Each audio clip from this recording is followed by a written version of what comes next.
మేము ఈ కేసులకు భయపడటం కాదు. ఈ కేసులకు నిజంగా భయపడి ఉంటే తెలంగాణ వచ్చేది కాదు. ఈ కేసులు కాదు, తెలంగాణలో ఉండే జైళ్ళ కెపాసిటీ 7,000. తెలంగాణలో ఉండే ప్రజల సంఖ్య, జనాభా సంఖ్య దాదాపుగా 3,90,00,000. రేవంత్ రెడ్డి గారికి వదిలేసిన లెక్కలు వస్తాయని నేను అనుకుంటున్నా. 7,000 కెపాసిటీ జైళ్ళల్లో ఉన్నది. 3,90,00,000 మంది జనాభా ఉన్నారు. వాళ్ళందరూ కూడా బాధలో ఉన్నారు. వాళ్ళందరి గొంతుకగా బీఆర్ఎస్ పార్టీ ఉన్నది. మీరు వేల మందిని, లక్షల మందిని మా మీద కేసులు పెట్టినా, మమ్మల్ని టార్చర్ చేసినా, మమ్మలను ఉరికంబం ఎక్కించినా, ఏం చేసినా కూడా మేము తెలంగాణ ప్రజల పక్షంలోనే ఉంటాం. ఈ కేసులకు భయపడే పార్టీ కాదు, కేసులకు భయపడే సంస్కృతి లేదు. రాజ్యాంగబద్ధంగా నడుచుకుంటాం, ప్రజల గొంతుకగా ఉంటాం, మాట తప్పం, మడమ తిప్పం. బరాబర్. అది నేను చూడలేదు. నేను ఓన్లీ అత్యాచారాల మీద, దట్ ఈజ్ ఆల్సో, దాన్ని కూడా మేము ఖండిస్తున్నాం. నేను ఒక్కటే చెప్తున్నా బ్రదర్, మహిళల మీద, వృద్ధుల మీద, చిన్నపిల్లల మీద జరిగే అత్యాచారాలు ఏ సివిలైజ్డ్ సొసైటీ అయినా కూడా ఖండించాలి. సివిలైజ్డ్ సొసైటీ, నాగరికత ఉన్న ఏ సొసైటీ అయినా కూడా ఖండించాలి.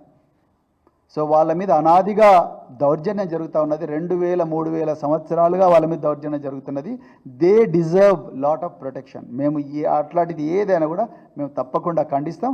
దాని మీద కూడా మేము ఖండిస్తాం. కాంగ్రెస్ వాళ్ళ అజ్ఞానానికి నిదర్శనమే ప్రశ్నలు.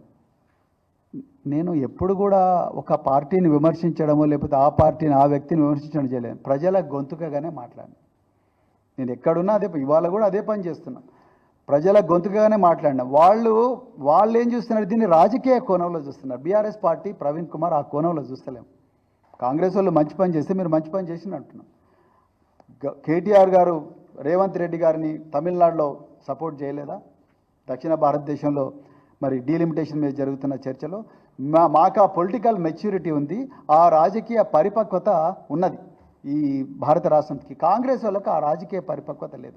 వాళ్ళు ప్రధాన్ని రాజకీయ కోణంలో చూసినా కూడా నువ్వు ఆ రోజు ఇట్లా మాట్లాడినావు కాబట్టి ఇప్పుడు ఎట్లా మాట్లాడుతున్నావు అంటారు. అది చాలా నారో మైండెడ్ ఆర్గ్యుమెంట్. వాళ్ళకి అంతకుమించి ఏం తెలియదు.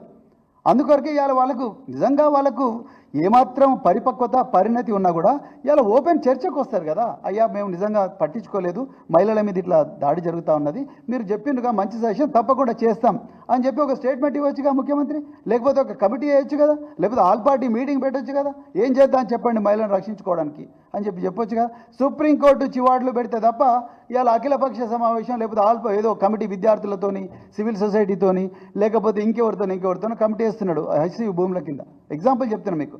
అది ముందరనే చేసి ఉండొచ్చు కదా. మీకు ఎంతసేపు బీఆర్ఎస్ను ఎట్లా చేసి కేసులలో ఇరికించాలి, లేకపోతే నువ్వు ఆ రోజు ఇట్లా అన్నావు కదా, ఈరోజు ఎందుకు ఇట్లా అంటున్నావు అని చెప్పడం తప్ప ఇంకోటి లేదండి.